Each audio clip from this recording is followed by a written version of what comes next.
That's going to bring us to Colorado and their famously not Deion Sanders head coach, Kirkpatrick, who's an A+ prestige somehow. No matter who the name of the Colorado head coach is, I don't know how you can give them an A+ prestige, but they got the East Texas pipeline, which obviously Deion has. And Colorado, man, they've had some up and down years. I guess mostly down, but they've played for bowl positioning. I mean, this has never really been one of the top premier programs in the last 20, 25 years. They were really, really good throughout the 90s. I mean, we're talking like national caliber program. They were just 9-4 2 years ago. So, you know, the season where Deion had Shador and Travis Hunter and guys like that. So we've got to rebuild this program. We've got to build them back up and bring them back to that national relevance. And man, 86s across the board, that's got to be one of the best rosters in the entire Big 12, if not like a top 25 or 30, maybe even better roster in the entire game. So really excited to dive into year one. You've got a quarterback of the future with Juju Lewis, got Caden Salter. So man, I'm excited to dive in and see what we can do. But first, of course, we're going to sim. We're going to jump ahead to week 9, see what this roster can do through the sim, put it to the test, and see how we come out the other side to start this Colorado dynasty. And look, not a bad start. I mean, 5-2, we lost a really close one to start the season against Georgia Tech. That's a bummer. We got smashed by Iowa State, who, I mean, they're 7-0, number 4 in the country, so not too terribly surprising. And a bunch of winnable games down the stretch. And 2 really competitive looking games to close out the season against ASU and Kansas State, so I can't wait for those. But for now, we'll hop into this always competitive game against the Utah Utes, who don't have the record they want, but man, it's going to be tough. Rice Eccles, really tough place to play. We put together a drive as Caden Salter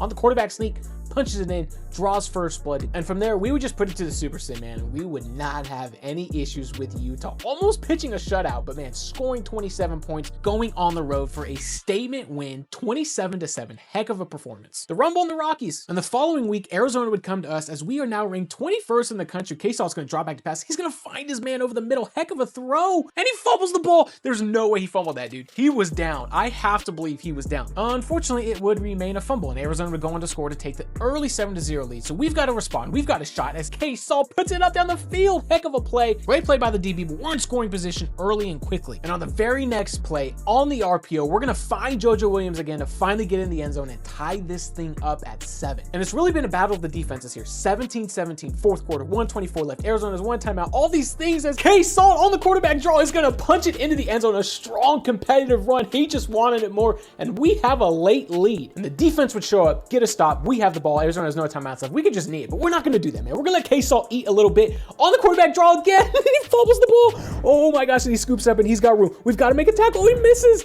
Oh, Arizona, man. I don't know. That might have been a little too risky. And the defense is pissed, man. They're back on the field after this game should have been over. Should have been a dub. And we're going to bring some pressure, and Fafita's going to throw it. And he's got space, and I don't think we can get there. He's got a good enough angle. Oh, and what am I doing? I should have just dove earlier, but man, this game has turned quickly. Now, thankfully, we had all 3 timeouts left. Now, we'd run one play and only get 1 yard. We have to use it, but 20 seconds left. We're going back, man. We're going deep down the field. We got to go get it. We're going to put it up. He's got space and separation. What a catch. What a play to get all the way down the field. Now, we'd move a little bit closer, use some clock management, use the timeout. We have 1 timeout left, so we have another shot at the end zone here with 7 seconds. He's got space. He was wide open. We're going to catch it and throw it quickly, take advantage of that open window. And man, this thrilling game hopefully is now officially over. And look, man, we didn't make it easy or pretty on ourselves, really, but that's what good teams do. Good teams find a way to win, and at home we did behind a huge game from K-Salt, man. And that's going to bring us to our matchup against the other Arizona school, where they would have our number early. Both teams are ranked, and that was a really close call, man. No eyes, no picks, I guess, early on in the college football 26 experience, so I guess that benefits us. And we've got another game coming down to the wire here. 3 timeouts left, 35 seconds left. We are going to run a screen, set up perfectly. Great throw, great blocking, make a move. Oh, boy, I'll tell you what. We are finding ways to win. The dive, the celebration. Get out of here, Sparky, man. I'm telling you. We got to hold up on defense, though. Don't do anything stupid. And we wouldn't. Not this time around. I'll tell you what. We would lock it down. Another home win, and this time against a ranked opponent behind, again, another huge game from K-Salt. And we mentioned those 2 games to close out the season against ASU and now against Kansas State, who's 17th, 8-3. We've got a chance to go on the road, get a big-time win on the out route. There is our guy, Hakeem Williams. And look, this is for all you skill level people. I know a lot of you guys don't play a lot of games. You don't actually really play the game, immerse yourself in the game. So you don't really know what all the skill levels usually look like, but man, this is all American, normal sliders. I'm not playing on varsity or freshman or anything like that. And we're going to put it to the sim again, man. This is going to be a really tightly contested game. As back and forth we would go, but it looked like we would secure the late lead, and we would. 25-23, close game, man. Really tough place to go on the road and win and beat a good Kansas State team, but we would do it. And we wouldn't make the Big 12 championship game, but we would make the CFB as the 11 seed taking on Indiana. Current national champions in real life, the 6-seeded Hoosiers. This is going to be a tough one, and it would prove to be a tough one, unfortunately, as we would fall fall short. 14 points for them in the second quarter would be a 13-point victory for Indiana. So just a tough game. Tough way to go, but hey, we fought hard. It was a good first year. I'm really happy with the returns and where this program can go after that first year. And we had a couple individual standouts. Look at Xavier Hill, starting right tackle, first team All-American, starting all 13 games. Heck of a season for him. Somehow our other right tackle would earn second team All-American honors. So started 5 games, only played 63 downs again. We know that that's a little tricky how they calculate that, but good for us. And our right guard, Chauncey Gooden. I mean, our right side of the offensive line is just really, really talented. Freshman All-American. Our starting Mike linebacker, Martavius French, first team All-Big 12. And one of our backup Will linebackers, Gage Goldberg, freshman All-Big 12, and you may recognize that last name because his dad is in fact WWE Hall of Famer Bill Goldberg, so that's pretty cool. And as you can see, we would finish the season ranked 13th in the country, so really, really good season, just capped it off, 10 wins, top 15 team, and Levi Drayton, the only player who wants to leave, and we are gonna persuade him to stay. Now, of course, the way Prime has built this roster in real life, we did lose a lot of older talent, so it brought our roster down a pretty good bit, but starting the 2026 season, we are ranked 20th in the country. We got Juju Lewis, really excited about him, star dev, he's gonna be a stud for us. And again, we're ranked 20th, so I do like the roster. It did take a step back, as I mentioned, but I think we're going to be in an okay spot. And we would race out to a 3-0 record to start 2026, 18th in the country with Texas Tech, another undefeated team coming into Boulder.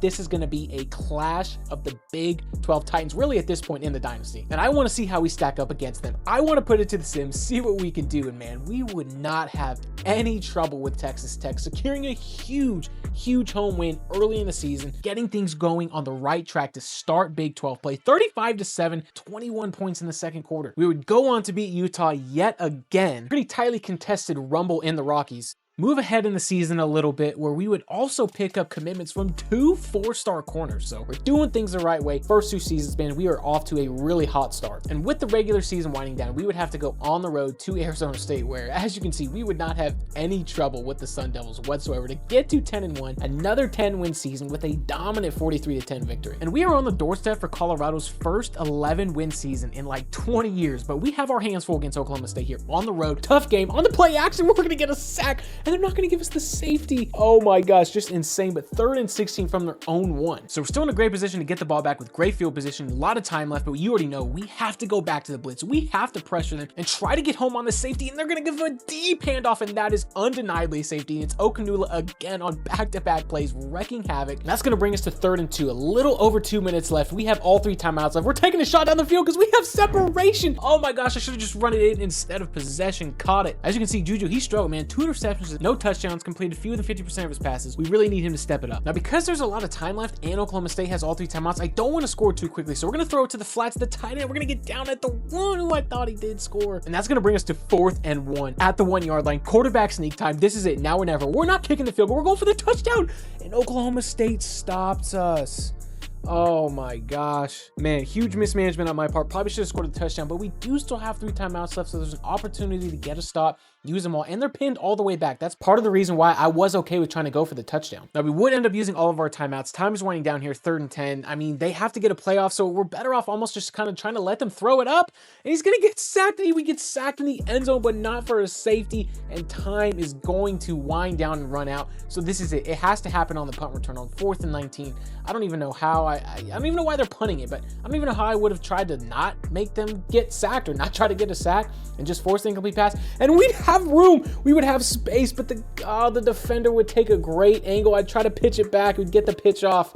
And it was just chaos in the final 3 or 4 minutes. But man, a tough way to go. We would lose on the road to an Oklahoma State team we definitely should have beaten, but that's college football, man. But it would still be enough to secure a spot in the Big 12 championship game against the 5th ranked Iowa State Cyclones. So this is going to be a good one. A game that we're going to put to the test with the Sim. I believe in this team. I think we can do it. So I don't care what happens. We're going to let the Sim dictate the outcome of the Big 12 championship game, our first one. And after forcing a turnover, I think we're going to do it. We are going to secure ourselves the Big 12 championship game in only our 2nd year of this Colorado dynasty, pulling off the upset, beating Iowa State, bringing home the Big 12 championship trophy and a spot in the college football playoff yet again. And that spot in the playoff is going to come as the 12 seed, having to go on the road to the 5th seeded USC Trojans. Old Pac-12 battle where these 2 teams had some pretty good matchups. And we're going to put it to the Super Sim test again. I think we can beat USC in the sim. We're off to a really good start, and it's going to be a dominating victory on the road in the playoff. Defeated the 5th seed, a nice 12-5 upset, scored 10 points in each of the last 3 quarters. So what a start to this playoff run. And look at Juju, a new single season passing touchdowns record, man. Like I said, I was really excited about him being in this game and just him being the quarterback of the future. A lot of good things ahead. So that's going to bring us to the next round, to the Cotton Bowl, where, as you can see, we are going to be taking on the mighty Auburn Tigers. Again, another pretty good team in this game, despite what you may see in real life and how they've been, and obviously the fact that they fired Coach Freeze. But this is going to be a tough game, no doubt about it. And that's proving true here with time winding down in the 3rd quarter. We're down by 14, but we are in scoring position as Juju drops back, and he's got the running back in the flat, the spin move. He kind of breaks a tackle, gets tackled into the end zone. We would go for 2 and not get it. So that's going to prove pivotal. Auburn would find the end zone again, and we have to get a stop and get off the field here. 2nd and 14, and he's going to pull it, and that is just some of the worst defense you've ever seen. I overcommitted, I oversold to the receiver to try to take away the now screen, and man, it cost us dearly. That's disappointing. But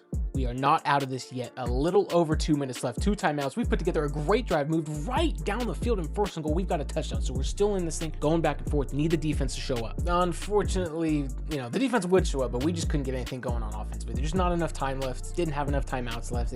Auburn's going to defeat us in the Cotton Bowl. Another playoff loss, which is really disappointing, but we played them close, went back and forth. Proud of the way we battled. Got to bounce back next year. And look at our stud receiver, Omarion Miller, set the new single season receiving touchdowns record. This dude is a legitimate 1st-round NFL draft prospect right now. And on the other side of the ball, Makari Vickers, the new single season interceptions record. That's a record we definitely have not set very often throughout this dynasty project. And look at this natty, man. It was an Iron Bowl, all Alabama affairs. Alabama would beat Auburn in a thrilling game, so that was pretty cool to see. And we would finish the season ranked 14th. Really good season, 12-3, the first time they've won 12 games in who knows how long. And man, look at this defensive back group. DJ McKinney and Carter Stoutmeyer, both 1st-team All-Americans, which is crazy because we had a guy set the single season record for most interceptions in a season. He wasn't even 1st-team All-American. DJ McKinney, also a legitimate player, man. He might get drafted in the 1st round this year in real life as well. And there is our guy, Makari, 8 interceptions, 2nd-team All-American. Omarion Miller was a 1st-team All-Big 12 selection, of course. How about our punter? He was also 1st-team All-Big 12, joining those 3 stud DBs and Omarion Miller to round it out in the 1st-team selections. And of course, Juju Lewis, freshman All-Big 12 with nearly 4,000 total yards, 38 passing touchdowns. Really excited about his future with us. And we were nails defensively, man. Did not surrender many points per game, as you can see, where it looks like we're about top 10.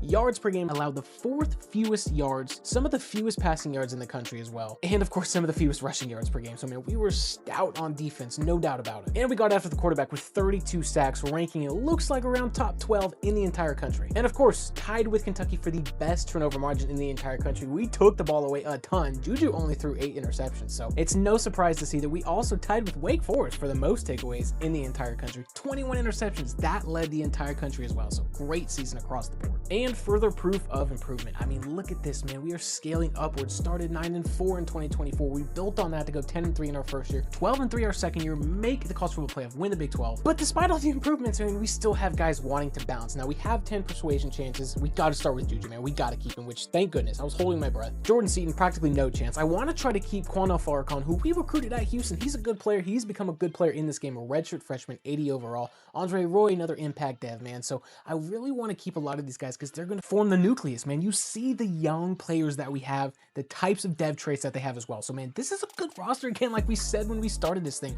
it's a good roster. We're continuing to build it back up. We had to replace a bunch of players, and now we're going to be able to keep almost all of them. We're going to take our last shot on Jordan Seaton, who's not going to be persuaded, but we're going to keep the other 9. That's insane, man. This Colorado NIL budget has really stepped up, really allowed us to keep these good players. Now, because of our player retention success, we just don't have a lot of spots to fill with a high school recruiting class, so we're only signing 8 players, which is a little disappointing. We do want to sign more to continue building up the floor, building up the depth of the young guys, but 2 4-star corners, a couple 3-stars, we'll continue to build on that as we go. Look, we're going to drain a lot of the suspense. We're going to jump to the 2027 season where we are hosting West Virginia at 6-1, number 10 in the country. We've had a great start to the season, again, keeping that nucleus intact, and you already know what's about to go down. When you see this, man, we are going to feel the kick, hit the spin move in all the chaos, hit the speed boost, hit the turbo, pull away from Dovey to return the opening kickoff back for a score and set the tone early. Let's go. And we would ride that momentum throughout the rest of the entire game. Now, West Virginia would keep it tight, would be pretty close, winning 21-13. We know how hard it is to win in this Big 12, but it's a dub.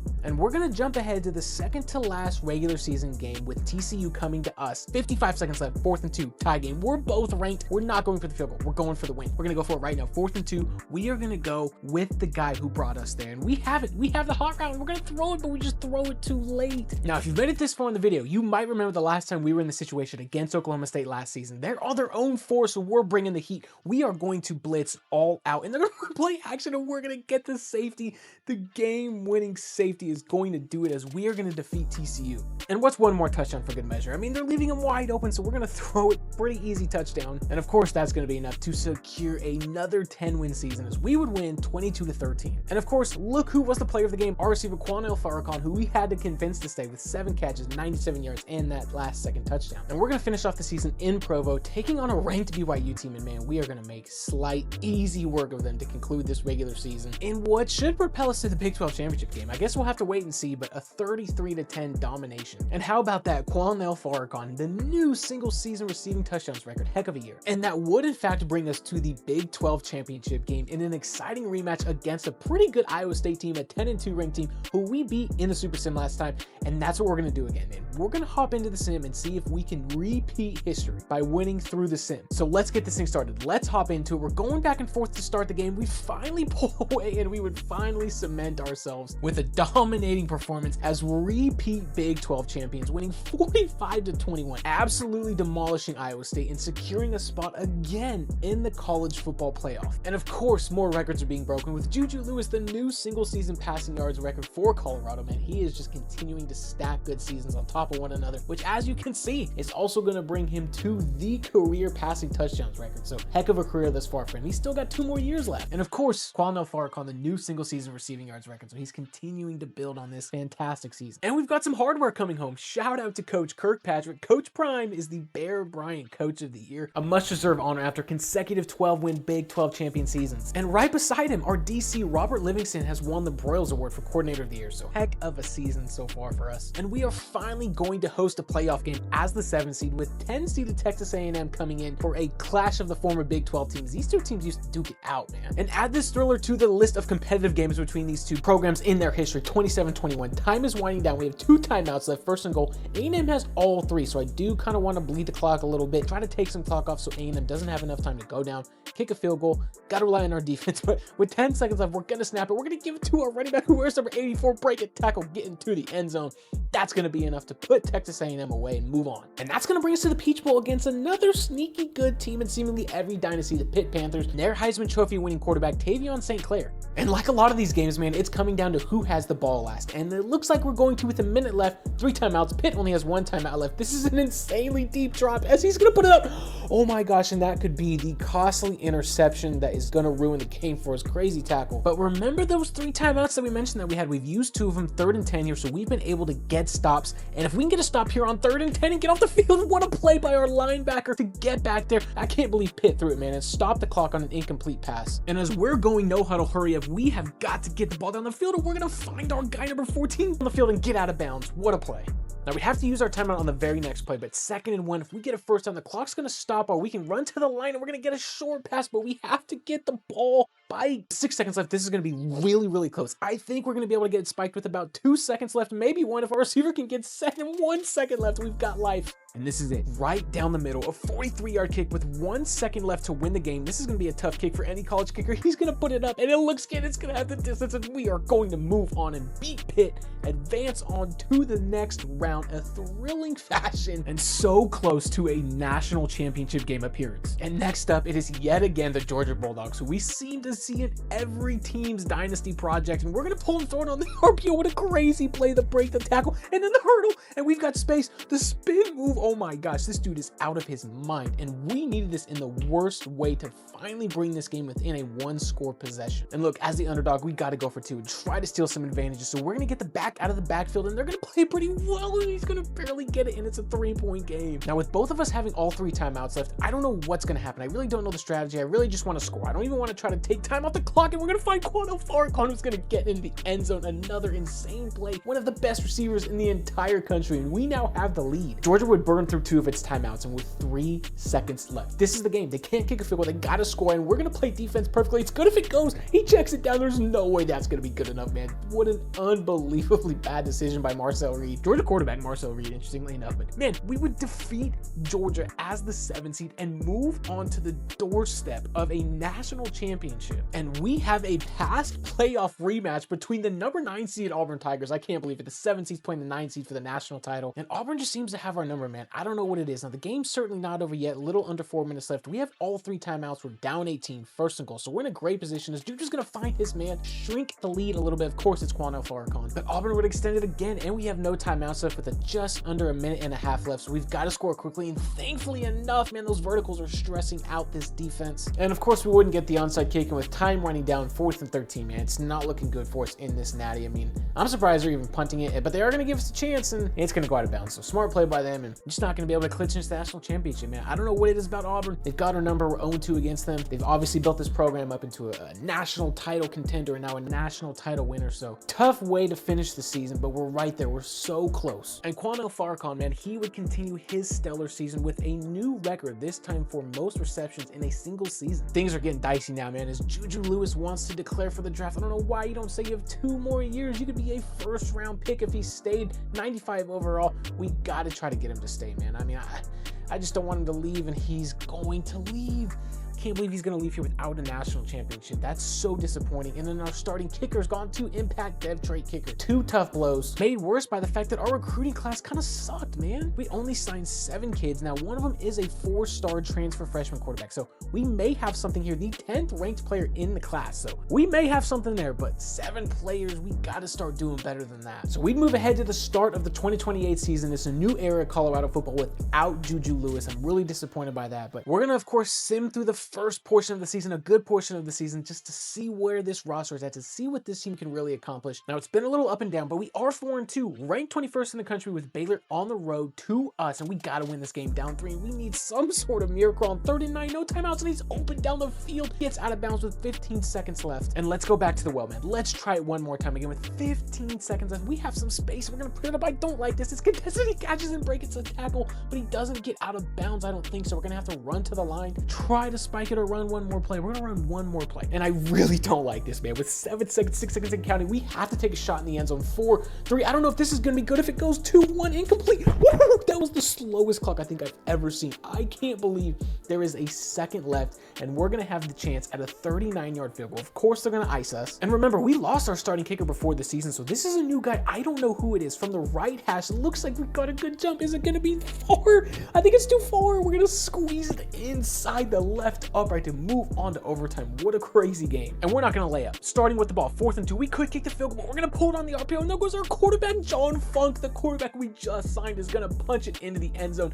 He's fired up. The fans are fired up. Boulder is rocking. Now, Baylor would score to send it to a second overtime, but it's 4th and 15 here, and they are going to try to go all the way. At least they're not going to go all the way. They're going to try to go all the way. He's going to put it up into double coverage, and we've got perfect position to break it up. And look, man, I've gambled all dynasty. I'm not going to risk a possible turnover. We're just going to come out here 1st and 10 and drill this field goal down the middle. It's going to go right a little bit, but there would be no doubt that we would sink it and defeat Baylor in this Big 12 thriller to get to 5-2 and secure a home upset. And so we're going to try to ride the wave of this momentum into the next part of the season, really the last quarter of the season, to finish strong and see what we can do. And would you look at that, 10-2, 10th in the country, playing Houston for yet another Big 12 championship game that we're going to sim the next week. I think we can beat them without having to play. And look at that, along the way, we would pick up commitments from 2 4-star prospects. So that's really exciting. Hopefully it means that we won the Big 12 championship game and it spurred them to commit. And that's exactly what would happen, is we would claim yet another Big 12 championship and a spot in the college football playoff as a host yet again as the 8th seed hosting number 9 seed Penn State. This will be a very interesting matchup, no doubt about it. And you guys have seen this before. You know what time it is. You already know what's about to happen. Is Peter Yusuf gonna bounce it outside? He's got legit speed. Look at this this dude run. He's got speed, he can move,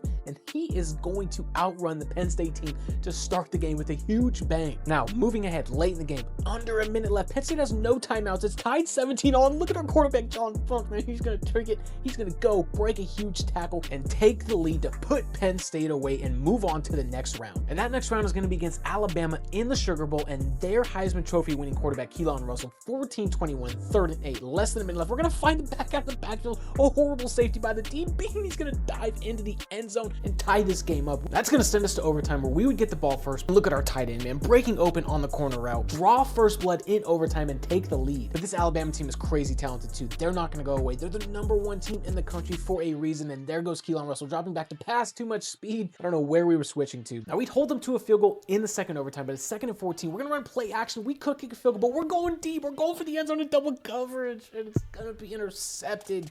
And that's going to be the game. That's going to be the season, man. Tough way to go. Just really not the best decision, but we tried to take a chance. Alabama, the #1 team in the country, we had them on the ropes, but they would beat us, and man, just tough way to go. And how about new quarterback John Funk? In his very first year with the program, he set the single season passing yards record. So multi-year guy, really excited about his future with us. And look at all these All-Americans, man. 2nd team All-American receivers, Peter Yusuf, 1,500 yards. Quanell Farrakhan, 1,400 yards, 111 receptions. Both guys are going to be tough to keep, but they do have another year of eligibility left. Chauncey Gooden, our starting right guard, he was 2nd team All-American. London Merritt, 1st team All-Big 12 with 10 sacks and 16 TFLs. I see some corners down there as well. So we had an abundance of success just across the board. Offense, defense. Gil Suggs, 4 interceptions. Redshirt sophomore, man. Joe Ordonez, redshirt sophomore as well, 3 interceptions. So we have multiple players that are eligible to come back. John Funk, 5,000 total yards, 51 touchdowns in his first year as the starter. Now, we'd finished the season ranked 6th in the country, but we know that it's going to be tough to keep a lot of those players, man. And Quanell Farrakhan, he wants to declare. Peter Yusuf wants to declare. Quentin Gibson wants to declare. It's going to be really tough to keep all these guys. And we have all the persuasion chances. Dad Cobb wants to stay. I don't want to lose another kicker. So Quentin Gibson, that's a huge one. A low chance of persuasion. Peter Yusuf, low chance of persuasion. Both stud receivers want to return. I don't know if we can get Quanell Farrakhan. None. I mean, yeah, it's been a pleasure, man.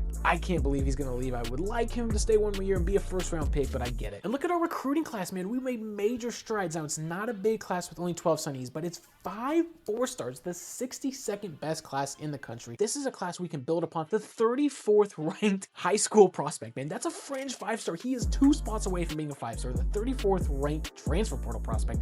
Look at all these top 200 and 300 players, man. This is a cornerstone class right here. So excited we were able to turn it around and start building through the recruiting pipelines. So that's going to bring us to the 2029 season, and this roster looks very, very good heading into the season. We're starting the year ranked 18th, 86 overall, 84, 89, man. This is the best roster I think we've had since we started the dynasty. We're in a great spot. John Funk came back, but all kinds of playmakers. I'm really excited to see what this team can do this year. And we're going to get a really good sense early of what this team can do as we're going to take on the 2nd ranked Alabama Crimson Tide, a rematch from last year's playoff game, and we would jump out to an early start. They had to go on the road to us. Back and forth we're going, but we are finally going to pull away as time would wind down. We would finally be able to secure the win, get some revenge, a dominating victory over the Crimson Tide, setting the tone early in this season. And look, we have established ourselves as the premier dominant Big 12 program. I know what this roster is capable of. I know that we can move on throughout the season, rack up wins, and be in a position to compete for a national championship, because I've seen it happen. So we're going to do the same thing yet again and put this roster to the test. We would pass the test, getting to 8-2 with this lead against Houston. The game's pretty much over. They're bringing the quarter blitz. We are going to go for the jugular, put it up to Peter Yusuf, our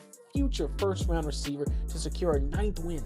And he would go on to set the new career receiving touchdowns record. So, man, he's been a ton of fun to play with. And that would also be enough to secure commitment from another 4-star recruit, this time a left tackle. So really excited about that. And that's not the only thing we would secure, is we're going to get another crack at Oklahoma State in the Big 12 championship game, the 13th ranked Cowboys. Let's go. Unfortunately, it's a game that we would not win, so we're not going to be Big 12 champs yet again, but we are going to get another chance at them in the college football playoff, as they're going to come to us as the 9th seed. We're the 8th seed somehow, some way, and this time there would be no doubt. We would leave no doubt about who the superior Big 12 team is. Now, it was close. It looks like there was some doubt, but we would secure the victory and move on to the next round, which is going to be a battle between 2 former Pac-12 teams, and hopefully it goes better for us this time than the last time Colorado played Oregon, and this time the #1 seed in the playoff. And things have gotten off to a little bit of a rocky start here, down 14-0, but there's still a lot of game left. 4th and goal. I would love to score before the half as our quarterback Funk is going to find number 12. Is that Travis Hunter? And we would get hot, stay hot throughout the game, and we have a lead. It looks like we are going to secure this upset win over Oregon on 4th and 10 as we send the house,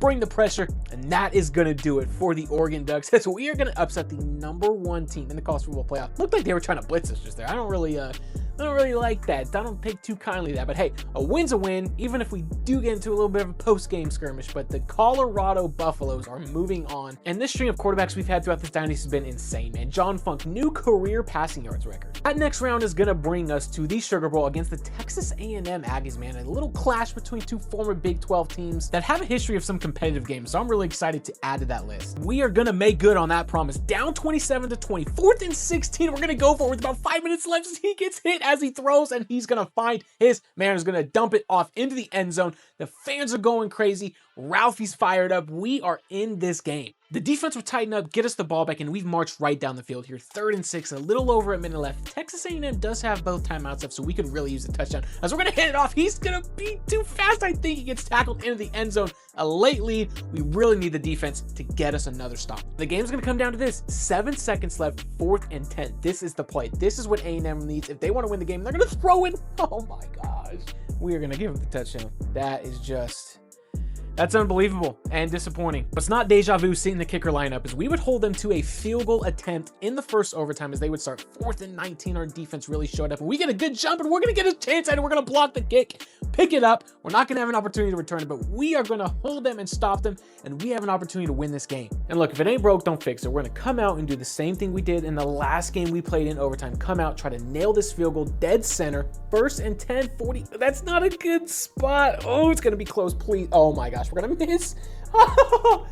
This is unbelievable. I guess the double overtime we go. I mean, we're just finding ways to not win this game, so we'll never do that again. But 3rd and 9 here, and we get a good jump off the line. He's gonna find his man. We get the ball to start. We have a touchdown. But now with double overtime, you have to go for 2 every time you score. So this is pivotal, man. We gotta have this. I love a little mesh at the goal line. We have so much space. Now A&M's put together a pretty good drive of their own in response here. 2nd and goal. We gotta keep him out of the end zone. All the way down at the 4. We're gonna blitz, bring pressure. They pick it up. They've got to get rid of it, and he throws it right to us, and it is gonna be intercepted. We have stamped this game. It is over. We have defeated A&M yet again in the CFP, and we are going to move on to the national championship game yet again. In that national championship game, it's going to be a familiar foe, the Georgia Bulldogs. So I don't think I have ever seen them ranked 11th. So a little bit of an interesting matchup between the 8 seed and the 11 seed. So let's get into it. And look, man, the boys are ready. I'm confident that we can beat Georgia in the sim. So we're going to do just that. We're going to put it to the test through the Super Sim, and we have raced out to an incredible start, like a mind-blowing start, and it looks like it's gonna be enough to secure a national championship game in the sim against Georgia. I mean, that truly is really just like insane. I don't think I've ever, very rarely have I ever beaten a team like Georgia in a Super Sim for a national title, no less. But hey, there's a first for everything, and that is gonna bring the national championship to Colorado, the 2029 national champions. Through the ups and the downs, the crazy playoff wins, we are finally national champions. And minus Georgia winning, I mean, it was a pretty chalky bracket to start, with the higher seeds winning, and then from there, it was all chaos. The 1 seed Oregon got bounced by us, Stanford got upset, Penn State got upset, Miami took care of business against Michigan, but man, it was a pretty crazy CFP. And of course, Peter Yusuf was first team All Big 12 after his stellar season. And look at Matt Truman, he had even better numbers, 114 receptions, 15 touchdowns. He was first team All Big 12. Clyde Henningsen was first team All Big 12 at center, started all 17 games, played over 1,000 snaps, so crazy durability. Christian Hudson, defensive tackle, was first team All Big 12 as well. 13 sacks, 26 TFLs. Crazy numbers. And of course, our talented receivers and our talented DBs, man. All Big 12 action, 7 interceptions and 5 interceptions for our corner and our safety. John Funk, second team All Big 12, 5,000 passing yards, 51 passing touchdowns, man.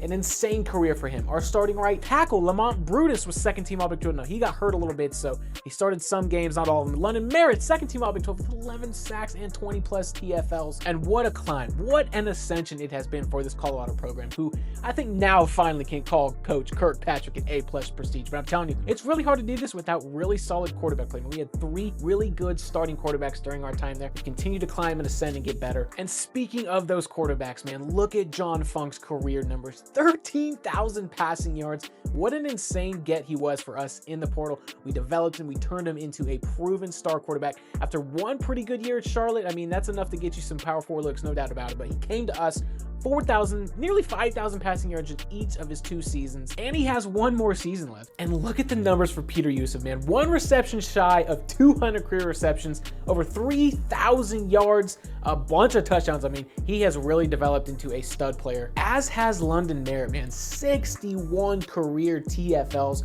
25 career sacks. Look at his last 2 seasons, man. This dude right here has developed himself into a future first-round pick, no questions asked. And as for Coach Patrick's stats, man, his are also very impressive. 63-14 during his time as a head coach, 5-0 versus rivals, undefeated, 22-10 versus top 25 teams, 15 players drafted, a couple first-round picks, gonna have some more if we were to continue on through the rest of this offseason. Both of those numbers would definitely go up. So this was a ton of fun using Colorado. I know it's not actually Deion Sanders, but they have a really talented roster. They've got a ton of good players. It was, again, just really fun to use this team and this program. So shout out to Colorado, your 2029 national champions.